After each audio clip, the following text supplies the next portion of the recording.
All right. So our first reader today is L. Ward Abel. His work has appeared in hundreds of journals, and he is the author of 3 full collections and 10 chapbooks of poetry, including his latest collection, The Width of Here, Silver Bow, 2021. He is a reformed lawyer. He writes and plays music, and he teaches literature. Abel resides in rural Georgia. So, Ward, I invite you to begin reading. And I appreciate it so very much to have the opportunity to be with you guys this evening. And, it's a real honor, I can say that. I thought I would read from mainly my latest collection, and if there's time, I will certainly continue on. I have another recent collection that has some pretty good things in it. We'll begin from The Width of Here. The first poem I'll read you is called Your Breathing. Thank you. Your breathing. Here, leaning in to get a better view, I think while sunning full-faced, there's poignance in my brevity. Truth shows up. The metal's edge makes the cicatrice of a once clean place. Geography rises, then breathes out. Perfume on my hands, Arabian, can't distract from the tattoo that is my room. I join your breathing.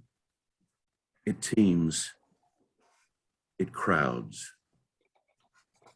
I'll next read from one entitled Breaks, and it's one that, well, all of these are my children, obviously, but this one seems to reflect what many people have to deal with, and that is things like depression and anxiety.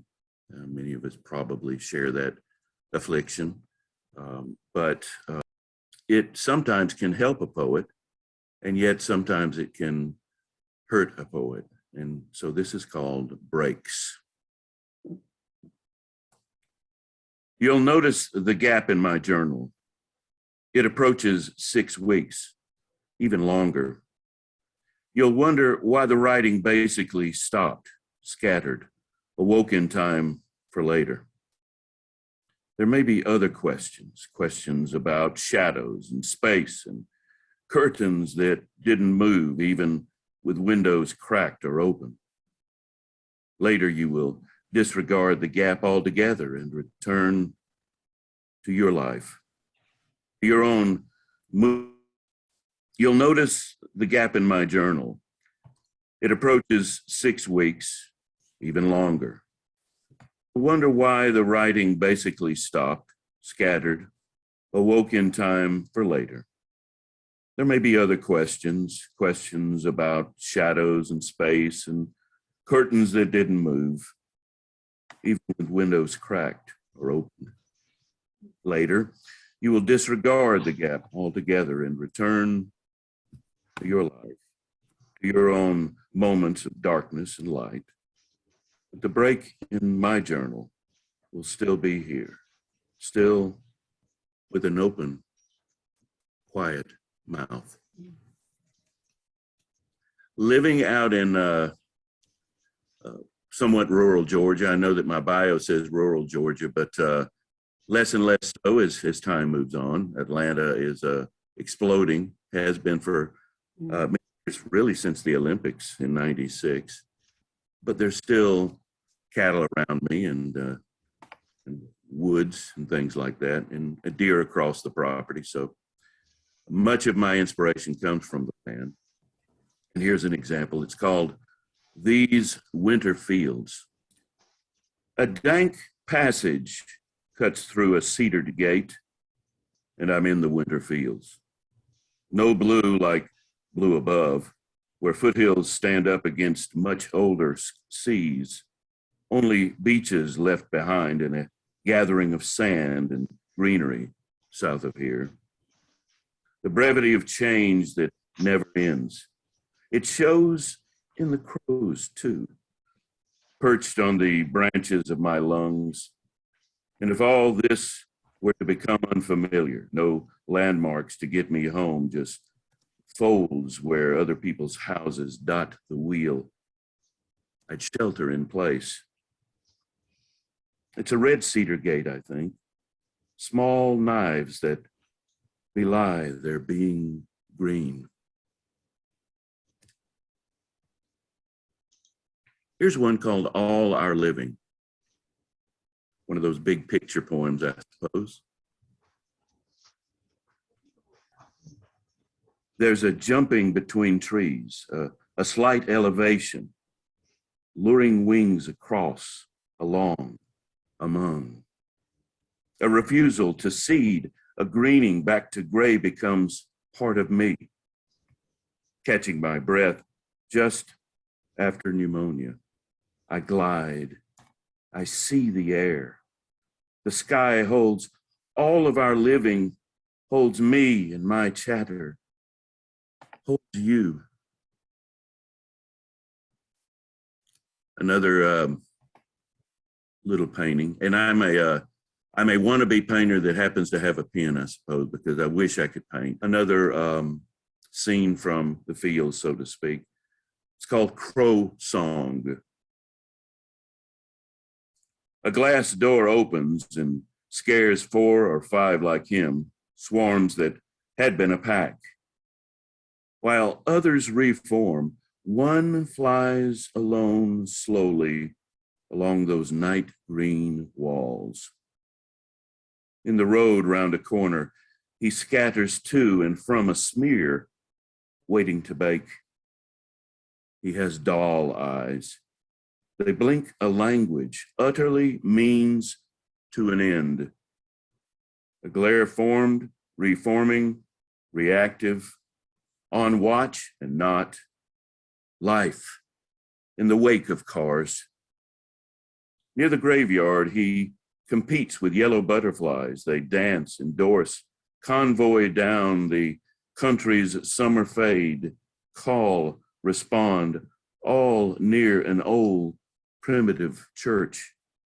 Pines and green canal rights of way roll down from there to where he'll cross over those rows. Sometimes he and the blues will fuss, go silent, fuss again, then conjure burning fields, divide the world into parcels of black-winged clash and long frayed oaths, while the Irish harp, or the other one, wails a river-bottom gale, a crow song, a waterspout, swollen little hurricane. No wonder he mistakes sunrise for sunset, huddles on skeleton oaks ragged with ivy. But he'll catch the first and last from up there. His feathers, like film, will peel the layers, show the daylight, all we ever have. This is one that finishes out the width of here, the one that is my most recent collection on Silverbow. And it is about I guess you'd call it a metaphorical conversation with the great painter Mark Rothko. I'm a big fan of his colors, and I imagined a conversation with him. As a matter of fact, the collection begins with a quote from Rothko. It's called "Silence is so accurate," and that is so true, obviously. But this one's called "Conversation with Rothko," and I break it into different colors. Red. The world is not a kind world. It's best to realize this. Red doesn't occur in nature. We seek it through our fear of red. Colors are ghosts of bone houses, gone now to seed. Blue. The opposite of windows is the open air. Darkness in the foreground, brings alive the western skies, and wind can give texture to things that cannot, will not move. Green. I had wished to hold a moment, an aerial view of the counties. Death is peace, water flows uphill, and clocks aren't vaned.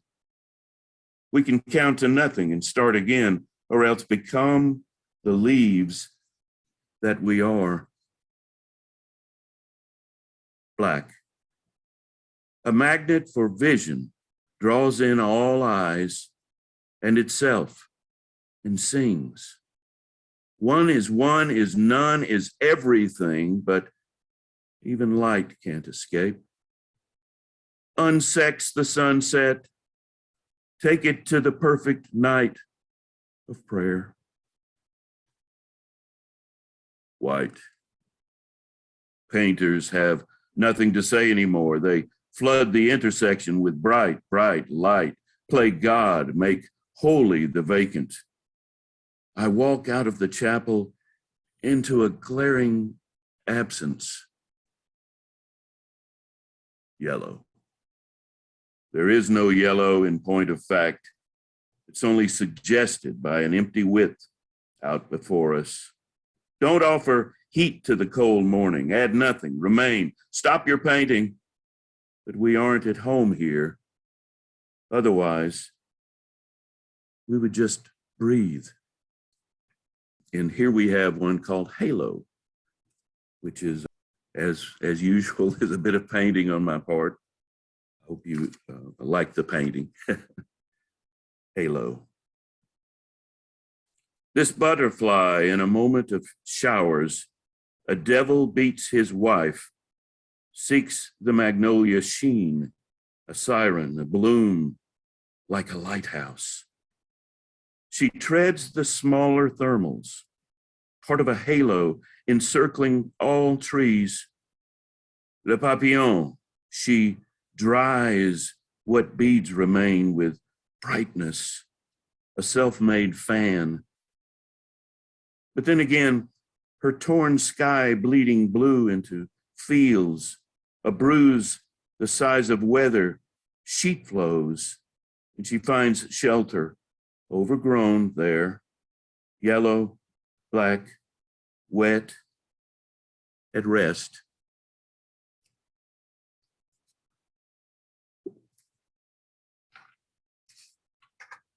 And I'll go to my next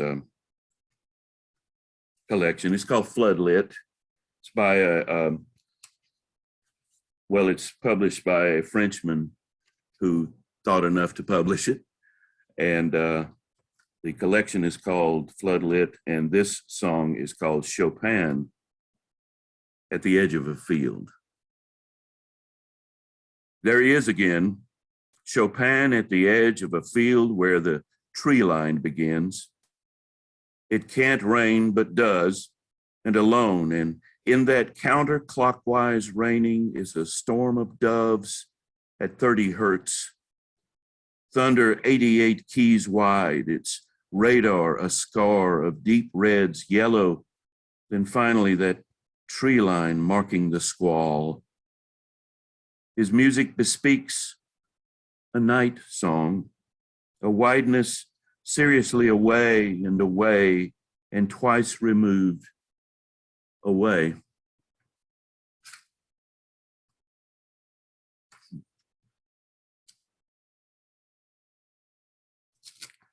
Here's one of the many that I wrote while I was down at my grandmother's old house in Fort Myers, Florida, almost to the complete bottom of the continental U.S. And it's a seeking of peace. It's called Mornings at My Angkor Wat. Few places won't yield to sky, but these wide, massive stands confront almost any godhead. The interior has little solid floor unless you count canopies given way to great leas. Sometimes a dry season patch can expose a 30-mile view. Still, what hard vantage the night gives, even out here aglow. I'd like to cut the feed, to shut down the juice, and just be. Hold up for good, mornings at my anchor watt, would make a home here along the seldom roads where I've charged for admission to myself, so I can pay me back all the things I've lost.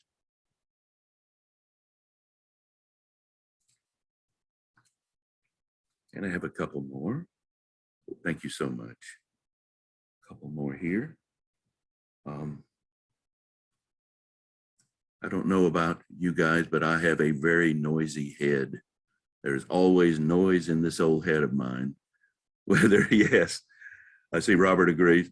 Whether it be music or whatever. And here's a fairly good example of what that noisy head can sound like. It's called Breathing Through Planks. Wind, yes, the songs of wood and walls and cypress swamp, the lungs breathe through planks so hard as to cast off nails that try to pierce countless coats of red, then white, then brown, then forest green, sloped away from the rest of the house. For when rainy seasons hit again, when the clouds need somewhere to go, sound with artifacts, with layers below street level, between words and memory, where notes, letters end, where there's quiet in this noisy head.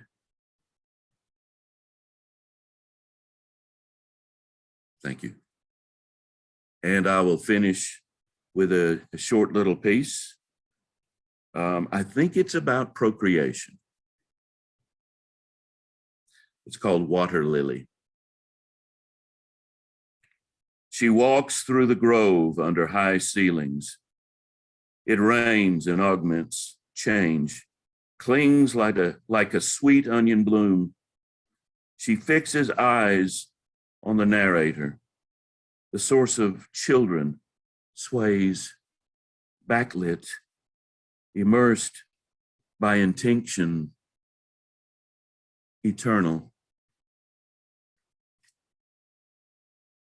Thank you. Oh, Ward, that was lovely. Thank you so much. Thank you. Speaking of noisy heads, my head was so noisy. I'm really grateful that we're filming this because I can go back and pay more careful attention to your beautiful words. Well, so, you're the director and the producer, so you have many things going on. Yeah.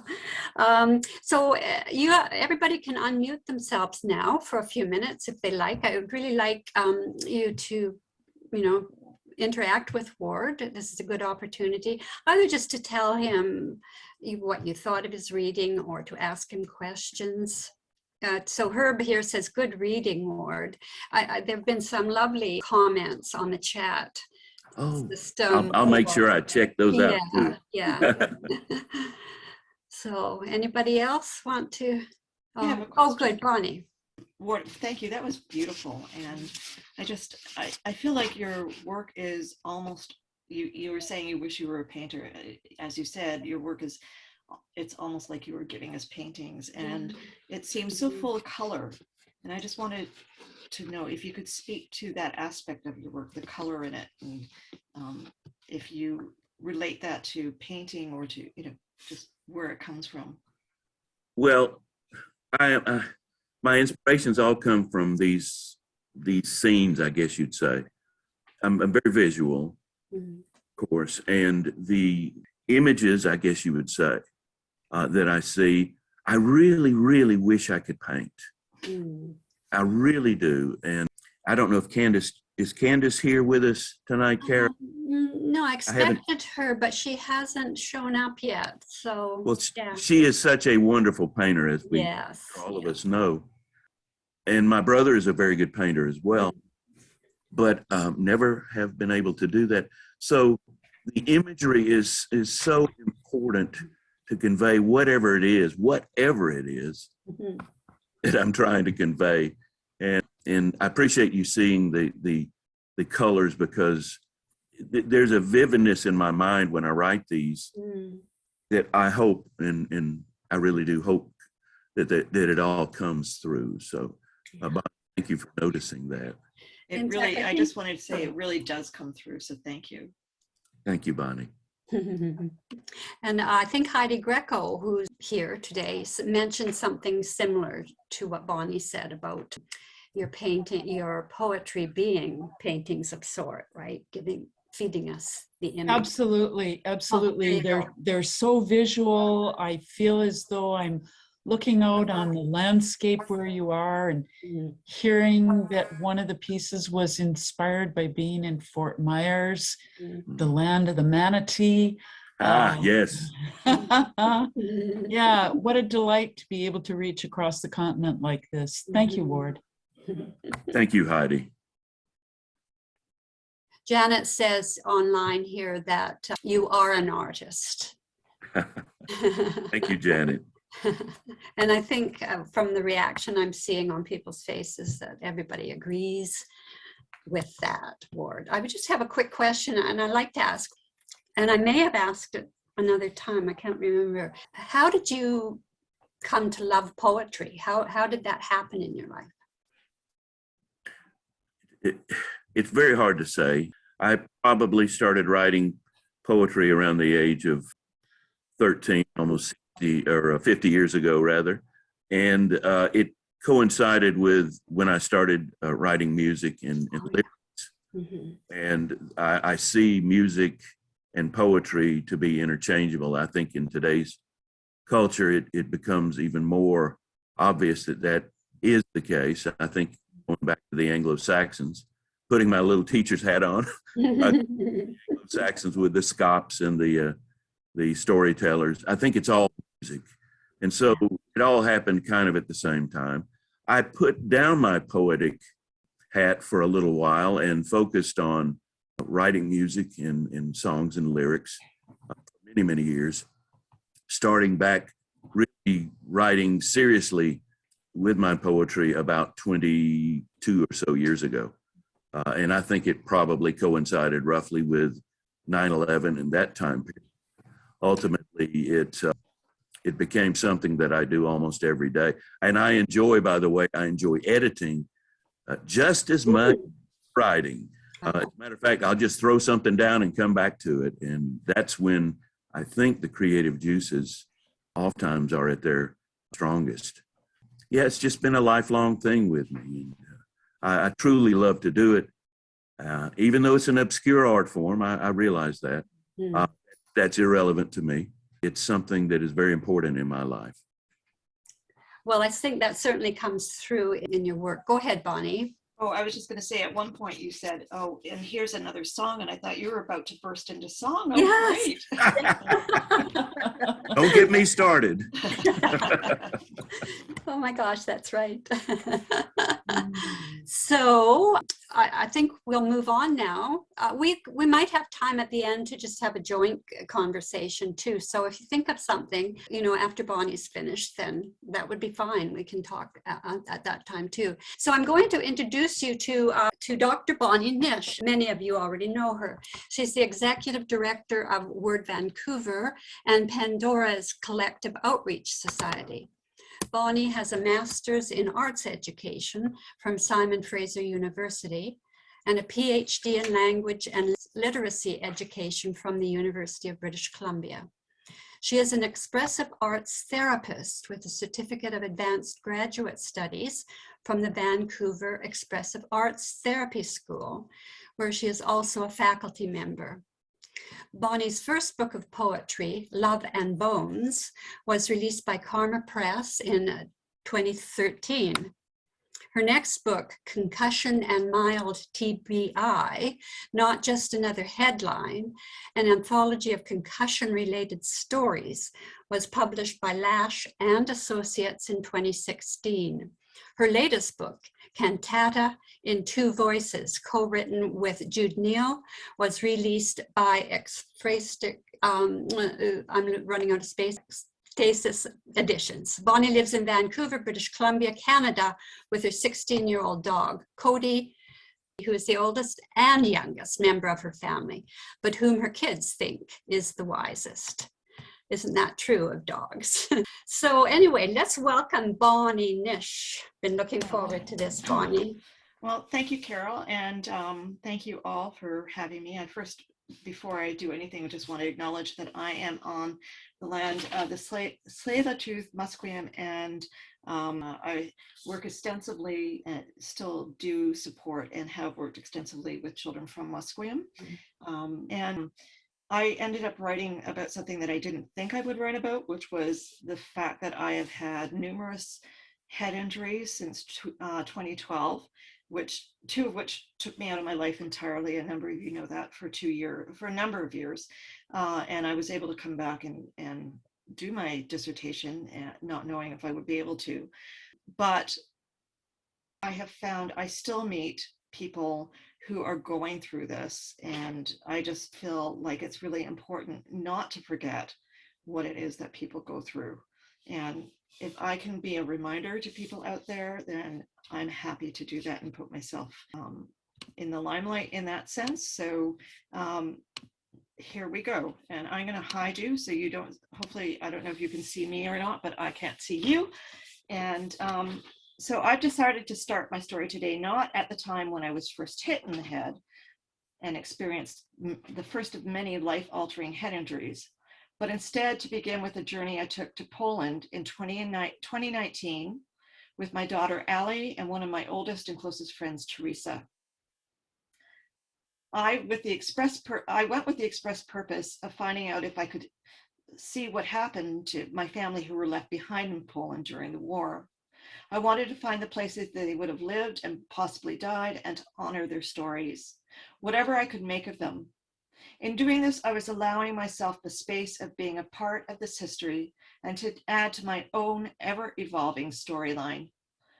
Poland with my daughter and Teresa was a time of sadness, laughter, and tenderness, of being comforted in the great folds of being together and holding each other's spaces. Poland was an eye-opener.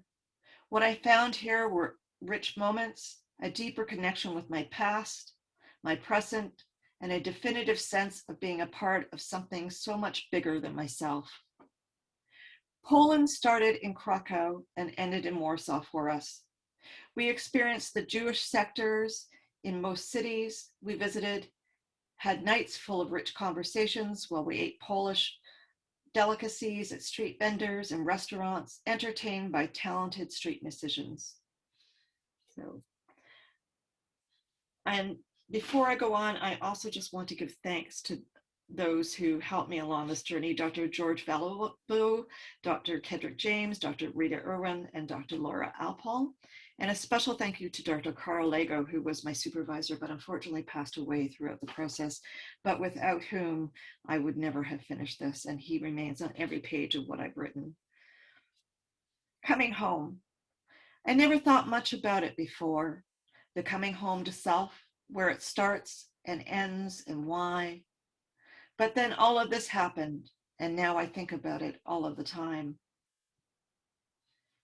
So back to Poland. As I said, I spent 2 hours with a woman in the Jewish Archival Society trying to locate my uncle Selig and his son, but to no avail. I found instead my grandparents' passports and naturalization papers, and in between I was a guest lecturer in Katowice, where we were then invited back to our hosting professor's house, whose backyard was literally the eastern front of the Poles and Germans. We ate traditional Polish dinner in a Texas-themed restaurant and shared baklava in our host's living room, listening to her family stories. It was a magnificent whirlwind full of moments we all remember. After Katowice, we took a train to Ostrow, where I thought my family was from, to realize I was in the wrong place. And while we were staying in the old Jewish quarter in Ostrow, we found there wasn't really much left of it. There was an old synagogue there that was now a cultural center for performing arts, where we were told there was an old Jewish cemetery nearby. What we found here in the middle of this town was a park with a walled garden. This wall was made out of headstones from a Jewish cemetery that the Nazis rolled over as they came through with their tanks, making it a part of their roadways.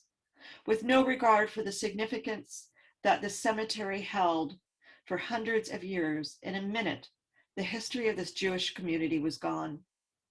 Now someone had the thought of bringing it back. Standing in this garden on a rainy afternoon, touching this wall, reading the headstones, even though I don't understand Hebrew or Yiddish, I felt a part of this landscape.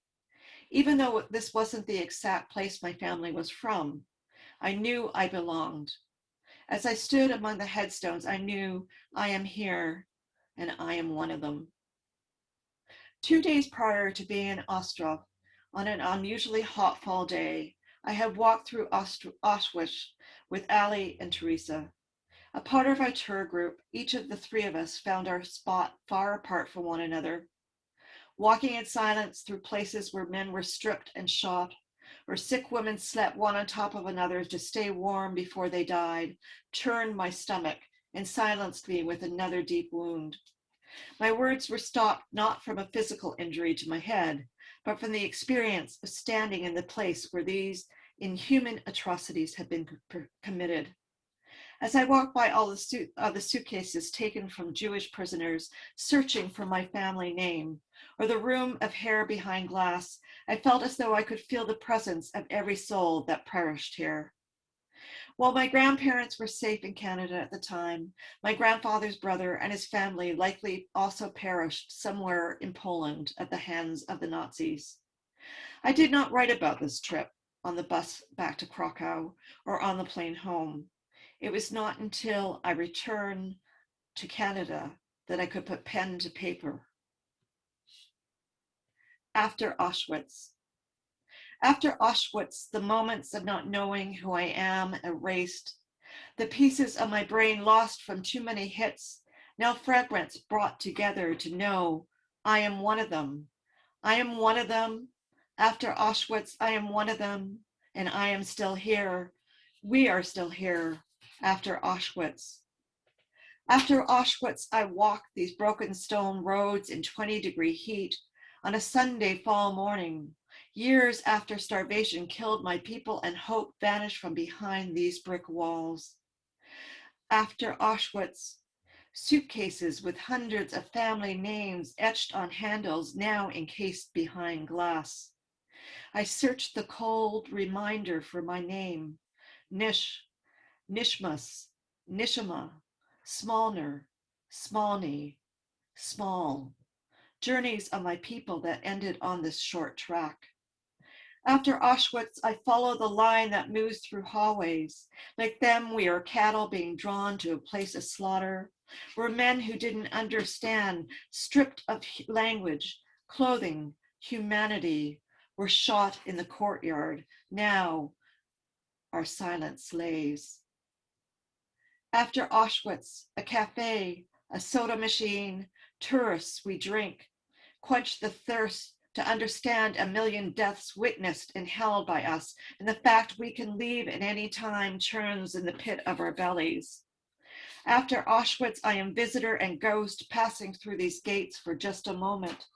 The souvenir of hell imprinted into my waistband of memory forever. I walk away to fall asleep into a deep sleep on a bus that bumps over the highways my great uncle and his sad son never saw from their boxcar window. After Auschwitz, I sweat, a relief from the heat and the burden of carrying my ancestors home in a body bag of imagery. My paper empty, thoughts and feelings caught on barbed wired fences disappear as we drive away. A nightmarish sleep pulls me into the story that could have been mine.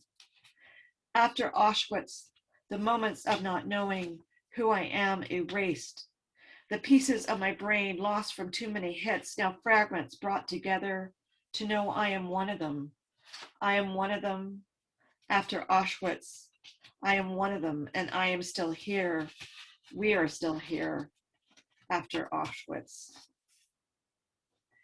As I look back on these scenes that it created between my daughter and myself, the knowledge that our destiny could have been so easily different had it been simply another year gives me reason to keep writing and to remember to share the stories I hold. History is what scholars and conquerors say happened. Story is what it was like to live on the ground.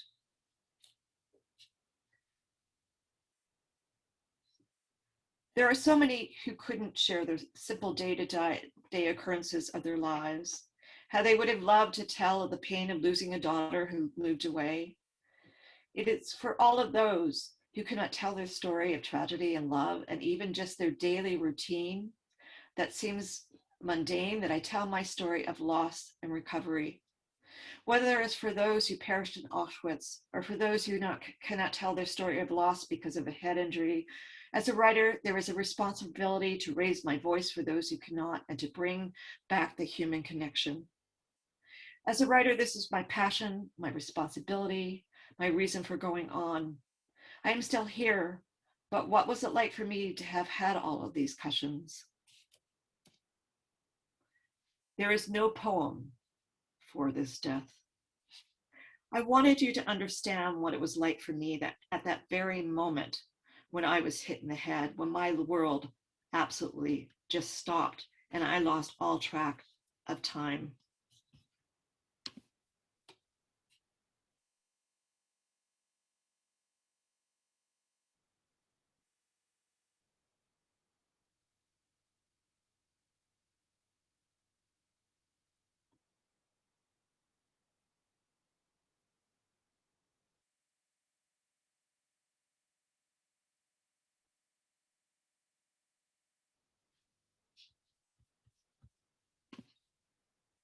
There were many consequences to my head injury. I wasn't able to eat and I wasn't able to speak. I wasn't able to read, retain anything, or play the piano with both my hands. But more than anything, for a writer to lose their words has to be one of the most tragic and hardest things to go through. This is what it was like for me after my concussion. Dear stuttering, please step down. I am tired of living with you. I have several requests now that you only come out at night. Don't leave the back door unlocked because then I am stranded and can't go anywhere without a key. Dear Bunty, it is your stuttering calling. We seem to have miscommunicated. I lost the key and I'm waiting for you to replace it. Please advise. Dear stuttering, I don't know what that looks like. I see a gold thing sitting on the cat table, but what does it do? Dear Bonnie, you need to sleep now. Okay, don't stress. It will come back. Dear stuttering, what will come back? Fuck. Dear Bonnie, never mind. As you can imagine, there was a lot of grief that came along with this, as I felt like I was absolutely losing everything that I knew and my way of being in the world. When I started my dissertation, I decided I wanted to start with grief because I had also lost my friend and my mentor, Carl Lego, and it just seemed like this journey was so full of grief. And I started to write and I kept looking at what I had written and it just didn't feel right in my body. And then suddenly it occurred to me that the word grief was spelt wrong, but I couldn't see it for the longest time. It took me a long time. I had to keep rewriting it and rewriting it and rewriting it until finally I found my grief. And that is how my dissertation starts, because I wanted the reader to have that experience of feeling the discomfort of looking at that word and knowing it's not right. Waiting for the walls to move. I just realized that, sorry, I'm just going to do this because I just realized that's not going to do what I want it to do because I'm not in There we go. So waiting for the walls to move. Waiting for the walls to move, my head propped against a pillow. I can't stand the hours, seconds it is taking for nothing to pass. I once had a song in my head stuck there for days. I can't remember it now, but I remember the annoyance of what was the tallness of the notes, the taunting lyrics of the story, the symphonic cages I was closed in for a week, and yet today I sit perfectly still, waiting for the walls to move, the sun to set, the earth to spin, and I wish I could find that song in my repertoire, carry it along a seawall of companionship, and remove the mask of forgetfulness I now wear all the time. What I would give to be annoyed by that simple tune or complex melody. I honestly can't remember which it was. To have it drown out the constant buzzing that began before Christmas, a sign that I must sleep before the rush, a constant reminder of injury, of loss, of the silence I never find, of the beauty of a song I would hum, sing, whistle. If only I could remember, but instead I sit waiting for the walls to move, my head propped against a pillow, and I can't stand the hours, minutes, seconds it has taken for nothing to pass.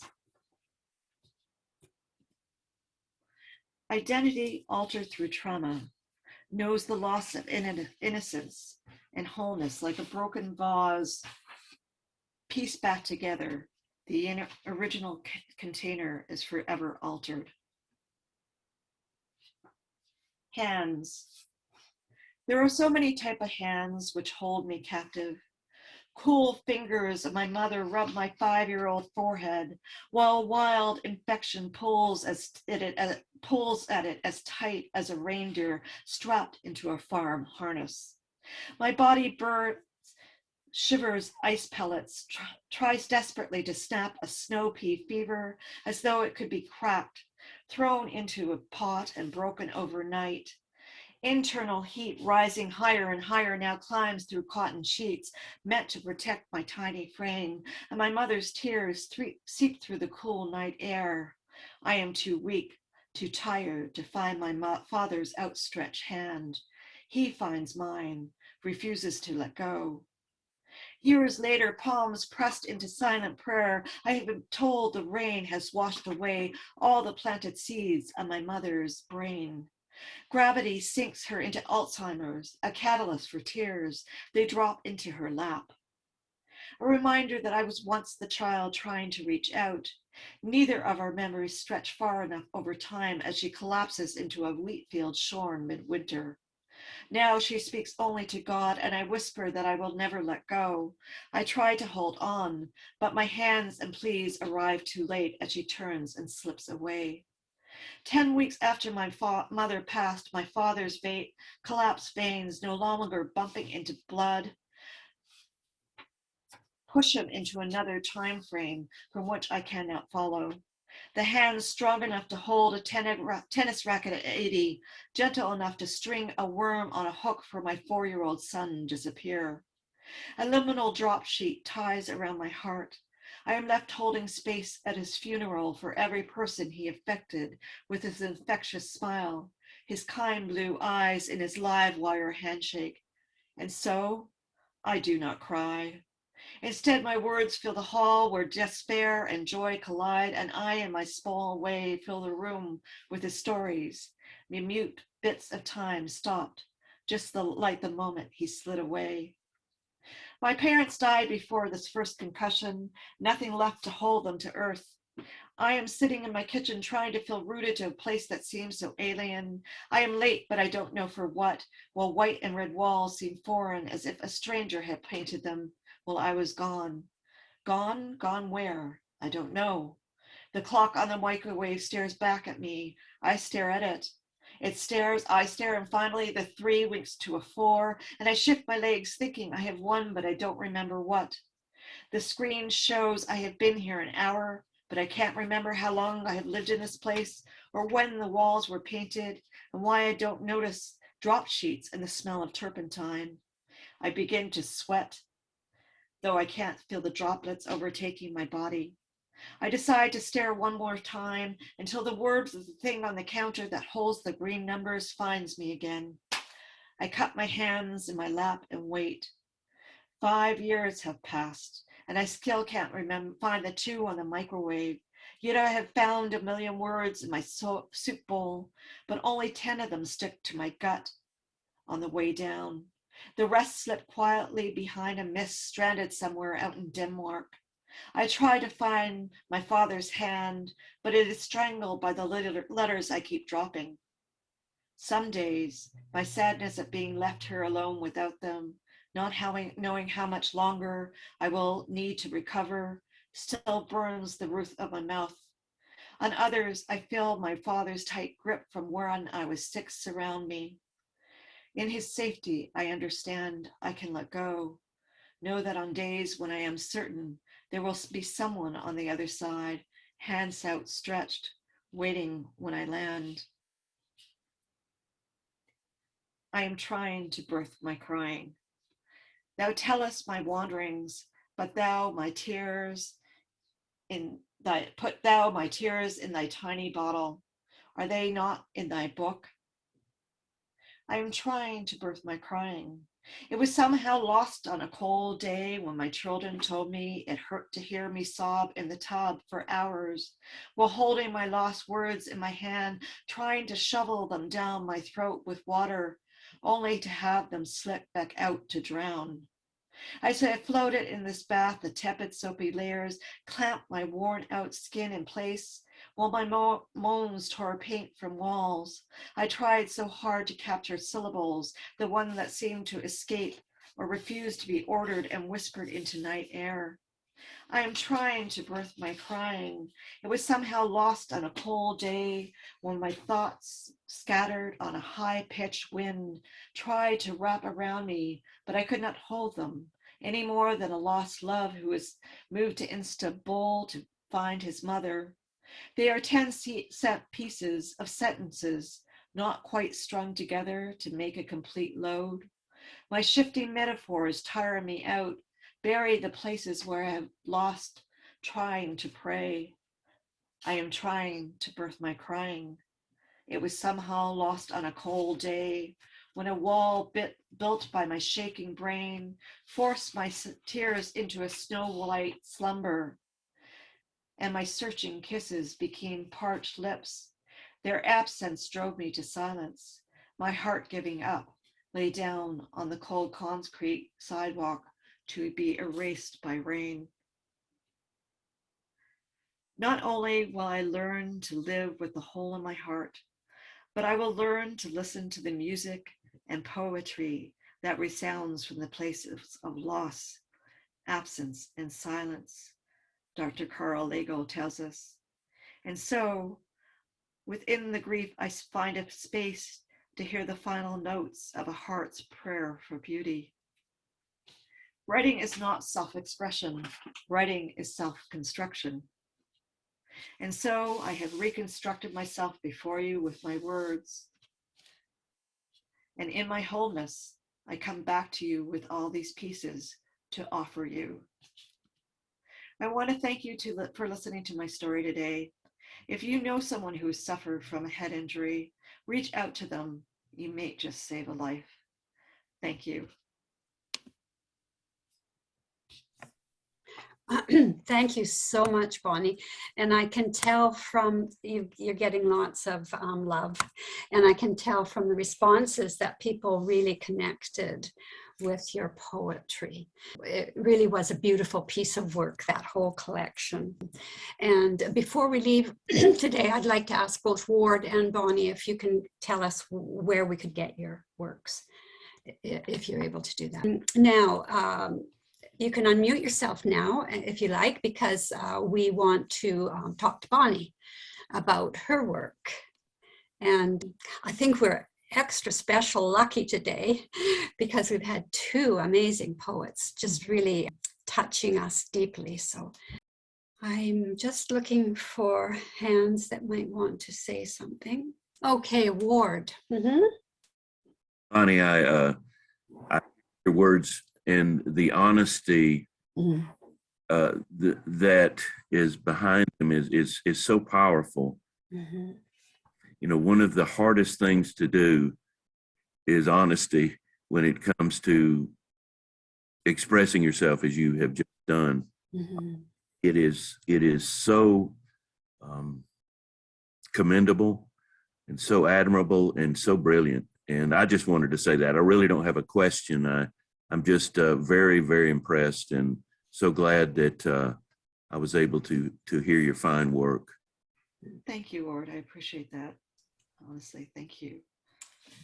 And gosh, I can't see where to raise my hand, so I'm going That's to okay, Heidi. Just go ahead. charge in. I'm going to just charge in. Yeah. Oh, that was just brilliant to include the visuals that you included, Bonnie, to see the representation of the stammering, the stuttering that occurred as a result of your brain injury. It's just so great the way you drew the words out, and the video of smashing the watch. What a fabulous metaphor for your brain being injured. And the concept of reconstruction, using all of this to reconstruct yourself. You know, I just say, no wonder they made you a doctor. Dr. Nish, yay! Oh, thank you, Heidi, for that. I appreciate that. Yeah, and you always have my heart. Thank you. Love you. Anybody else? I'm sure there's people with lots of thoughts and feelings and maybe a little bit shy to express them. They've been, Bonnie, like Ward, I'd encourage you to look at the chat section because there have been lots of comments. And Bess, did you want to say something? No? Well, I was fixing my hair, Oh. but I just, yes, I want to say something. Okay. Just that that I adore you, Bonnie, and you know that. And Ward, maybe I should say something about Ward. Ward, all these comments about you being an artist, and you're saying, I wish I were an artist. And I'm just like, Jesus, all you did was bring up pictures after amazing paintings in my brain while I was listening to you read. So you are an artist. You are an artist. It was lovely. Anyway. Thank you, Bess. Yes, and thank you, Bonnie, for inviting me to this. I'm thrilled. I'm thrilled to have witnessed all of it. And Leanne, is that you? Yes, okay, go for it. I just want to say how fortunate I feel to be here today to hear both of these readings. I feel that there's sometimes a really quiet sifting of imagery, a really meditative quality in your work, Ward, and sometimes, you know, the same in yours, Bonnie, and then an urgency, you know, but I really kind of receive these poems as meditations today, and I feel like they have, you know, resonance, just human resonance that really touches me. Thank you for the beauty and the feelings that you shared. Anybody else? No? I just wanted to add that I haven't read that for a while, and it was really hard not to read it and cry. I'm sure. Oh my goodness. Yes. But, yes. Absolutely. So, you did an amazing job. I think I sensed a little bit of that in your voice a couple of I just times. wanted to say thank you. Thank Janet, you go so much, ahead. Bonnie. Mhm. That was incredible. Mhm. And I just, yeah, I just wanted to say thank you. oh, thank Amazing. you. Thank you. So brilliant. Mhm. And I know this is something that's very powerful. And I'm so glad you're helping so many people as well who have suffered from concussion. Mm. And I know your struggle continues because I think it's something that you're always dealing with, right? I believe. Was that a question? I wasn't sure. Yeah, I think it's a struggle. Still, in some ways, right? I've come so far from where I was. I'm really doing yes, well. I will. I mean, my life has just changed, and there's certain things that have changed that will never go back, and I've learned to adapt. Yeah. I just have to stop hitting my head. So. Yeah. That's for sure. Yeah, no more, no more. No more of that. I mean, one thing I know is I Yeah. have never ever been able to park my car straight since my concussion. I always end up parking on a slight angle. Mm. So I look for the biggest spot I can find.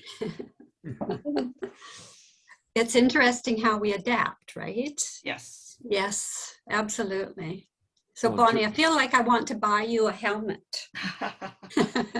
Anyway, I interrupted somebody. On the parking, Bonnie joined the club.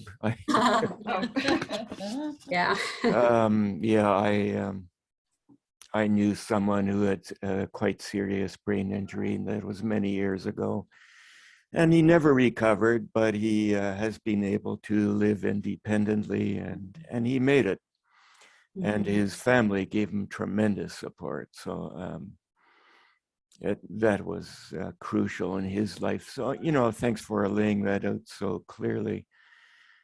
And Ward, too, the music of your language. I may have commented on that in a previous Zoom, but oh, there comes my cat again.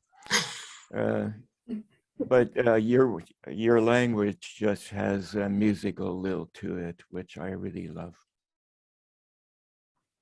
Thank you, Robert. Thank you, Robert. Yes. Herb is asking if I think it's, go ahead, ask it. You put it in chat, Herb. Do you want to ask it here? Yeah, I was wondering if we could find the recording of this show in a day or two so my friend can see it. Yeah, it'll be ready in a day or two. It will be unedited. So be happy to share. I'll certainly make sure Bonnie and Ward get a copy of it, and anybody else who would like to get a copy of it. I will be happy to share.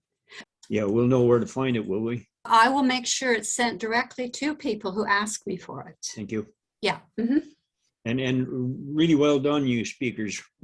Learning experience as well as Oh my gosh. a poetic one. I think what struck me, besides the beautiful, beautiful poetry, the work that each of you have done, is kind of symmetry in some ways. I mean, the stories are very, very, very different, but they're both, they both had had me anyway, seeing something I wouldn't have seen, couldn't have seen, Bonnie, because you were talking about something internal. And so I feel that I learned from both of you, as well as enjoyed your reading. Yeah. So let me just check the time. Hang on. Okay, so we've got an hour. I've got some people here who have signed up for reading, and then we'll start the open mic. Hi, R. Go for it. This is a poem about censorship. Here's the title. Why do you play God with me? By Richard Papernick. That's my name. You pretend to play God by restricting what I see. I only search for the truth. Why do you try to stop me? You waste your life failing to censor me, but others are watching more you than me. Tomorrow, we will uncover your tracks and your history will be unmasked. At Judgment Day, what will you say? I was doing my job, contemns you today. When will you see it is impossible to stop me? So stop playing God and let the truth set you free. Thank you. Stephen, it's your turn. Thank you. Okay, thank you, Carol. And Yeah. I want to thank both of the presenters, Bonnie and Ward, for their amazing readings. And it's good to see you, Bonnie. And I'm going to read a couple of poems from a Writers International Network event that I read at along with Ibrahim Onhanjo a couple of, I guess about 3 weeks ago now.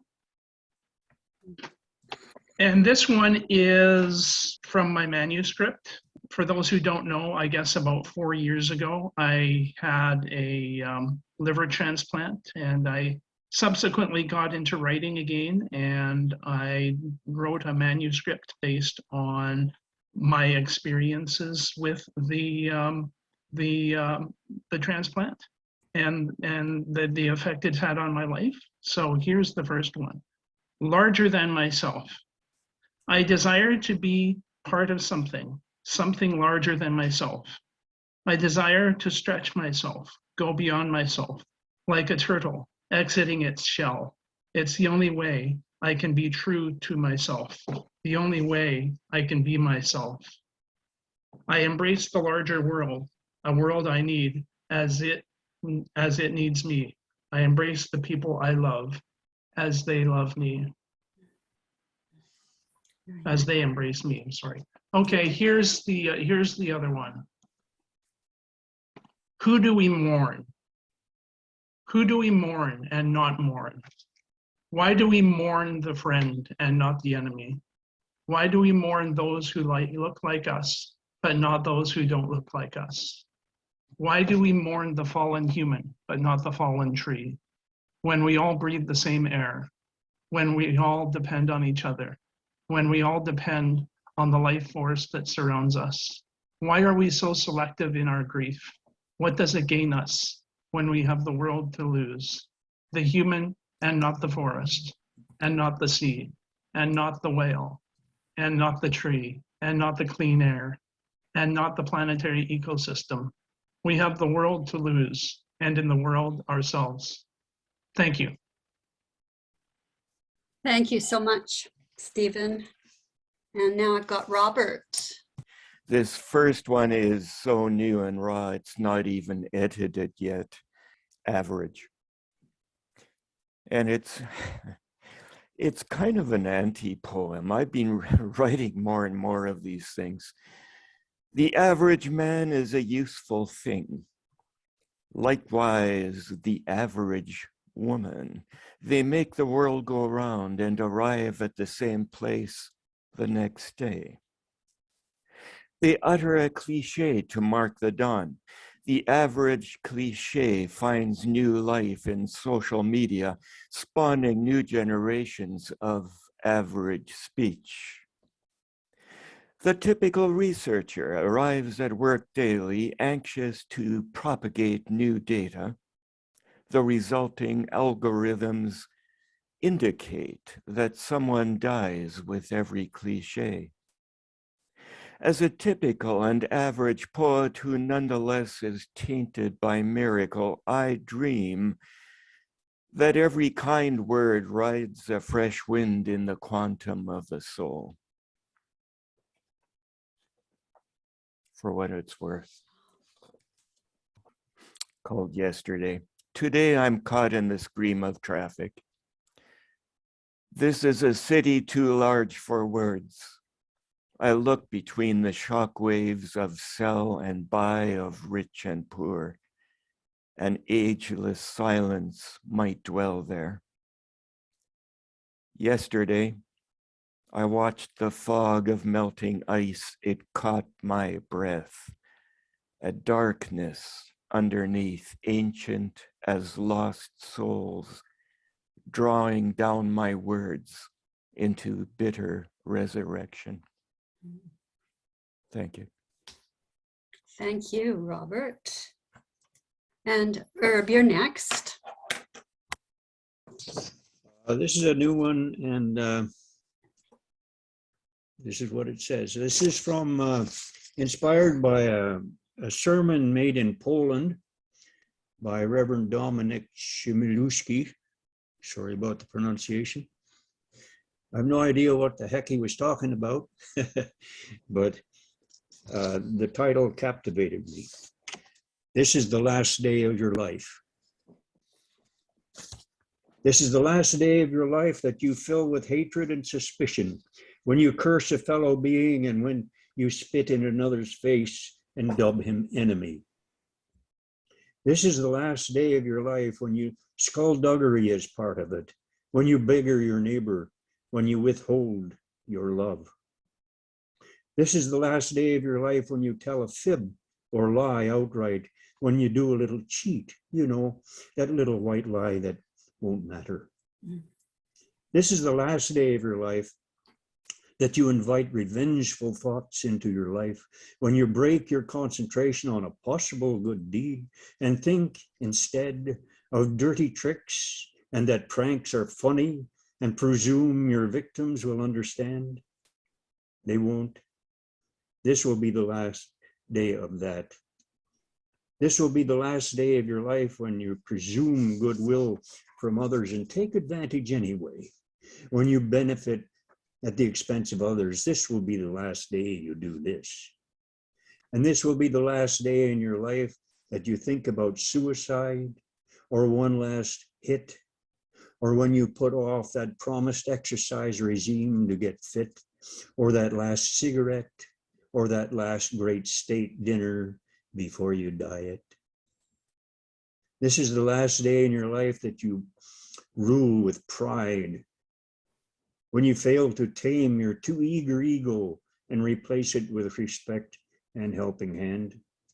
This is the last day in your life that you indulge in jealousy and instead recognize your target's dignity and allow her own moment. This is the last day that you swear in anger or for revenge, and the first day that you swear goodwill and peace forevermore. This will be the last day in your life when you think about it and fail to act, to write that great poem, to give that ultimate gift out of respect and love.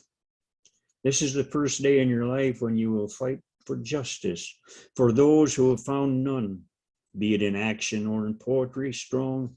To fight for right is never wrong. And this will be the first day when the new leaf will read, with love from me to you, with respect, dignity, and fellowship.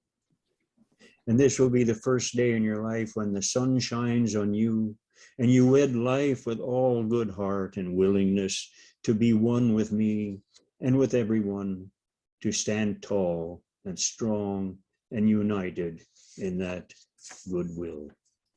Thank you so much. Thank you so much, Herb. And Leslie. Thanks, Carol. Yeah, I usually write free verse, but somehow this little bit of doggerel came to me the other day, which it's just kind of fun. Okay, it's called Christmas Cheer. Christmas is coming and so is the rain. Rivers of water are coming again. Get your gifts early or be out of luck. Links and supply chains have all gone amok. Shoppers are mean as bundles of twigs, shopping for scraps only fit for the pigs. Santa's in quarantine, binging on Netflix. The elves have gone south with all of their tricks. But nothing is ever as bad as it seems, because what do you know? I still have my dreams. We can drink and sing carols with those that are near us, and there's always red wine and red berries to cheer us. We need that cheer. Thank you, Leslie. And Ruth. Yes, I have a couple of short poems that I hope will bring some Christmas cheer here. The first one is called The Celebration of Winter. The willow tree is clothed in a shimmering gown of raindrops. In my garden, faded blue hydrangeas shine with frost jewels. Snowflakes are dancing among mountain pines. The celebration of winter has begun. And this one here, I don't know how many of you have ever been into the Calabria coffee shop on Commercial Drive. It's one of my favorite places, and it's always at Christmas time decorated up so nice. Inside are all copies of Michelangelo's statues and all kinds of beautiful things and Italian stuff. So this one's called The Calabria on a Winter Day. Outside on the drive, the rain has turned the snow to slush. But in here, where plump fruit-filled cakes hang from the rafters, I'm surrounded by works of art. Aphrodite rises from her seashell. Caesar holds court. Painted walls are bright with Michelangelo's murals. A curly-haired Adonis serves frothy latte in tall glass mugs, while blonde, beautiful Eros waits on tables. Andrea Bocelli's sweet tenor soars above the cacophony of clattering crockery and the mix of Italian and English voices. The warmth of the Mediterranean fills the room. It could be a cafe in Venice or Rome. Here in Vancouver's East End, cars swish up Commercial Drive. Neon reflects off wet pavement. Outside the steamy windows of the Calabria on this winter day, the West Coast drizzle has melted the snow, and bright colored umbrellas bob on the crowded sidewalk. Cheerful indeed. Thanks. And now I've got, oh, Bonnie. Bonnie, yeah, there you go. Hi, I have two glossas I would like to share. The first one's called The Power of Purple. Do you know how much pain and sorrow I kept, from which my restlessness would be untied, to fly purple like the petals of a violet, as purple warriors watching over the planet? From Ibrahim Hanjo's poem, I would love to remain love. Poems I didn't want to write, some other poems. I am grateful to know Braveheart for the difference he has made in my life, the positive words we text, poems which we write for and to each other. We receive support and respect from our messages each day. Cherish the moments we have together. I am grateful when we can connect. Do you know how much pain and sorrow I kept? Bottled up anger, resentment, hurt had eroded past relationships. It does not need to stay this way when I've met someone who likes to write, cook, enjoy fine wines, romantic dinners by the fireside, who can openly express his love. If I am patient, enjoy what I have, over time, the future can help decide from which my restlessness would be untied. It was a first when Braveheart brought me to shop for lingerie. We chose a Merry Widow, a teddy, a negligee for me to try on. He joined me in my change room. Not since my tops of embroidered eyelet that I wore in school have I felt so sexy. My wish to travel one day with Braveheart be somewhere that's skylit, to fly purple like the petals of a violet. We both like to eat well, take care of our health. We will soon get the chance to cook for each other. Borscht I've never tried. Seldom have I had pomegranate. Once I show my kitchen, we can prepare meals together. On my counters of granite, as purple warriors watching over the planet. And this second one, thank you, is called Your Blue and My Purple. And I just want to show you my necklaces. I don't know if you can tell in the light, but I have two purple stones on one necklace and a blue sapphire on the other one. And it's a glossa also taken from Ibrahim Hanjo's poem. This way you can stay mine in the sculpture of this day. I'll steal the ray of light shining from your blue eyes and the delicate scent of violets permeating the atmosphere. That's the epigraph. I like to pay attention to blue and purple. Sapphire and alexandrite. June has 3 birthstones: pearl, moonstone, and alexandrite. September sapphire is blue like your eyes, a blue so bright, I'll steal a ray of light. To help me sleep deeper, have dreams about you. Perhaps someday we will wake up beside each other to watch the sun rise. When we are together, we lock our eyes, feel mesmerized, shining from your blue eyes. I have 2 wishes. One is to be your new travel companion the next time you visit Hawaii. when you will bring back a new Hawaiian shirt. Another is to make new memories with you. I am your tigress and the delicate scent of violet. We show eye contact. You reach for my hand. We listen with care, are able to share. To travel together would be spectacular. To share experiences with each other. Bask in the sun, smell the lavender permeating the atmosphere. Thank you.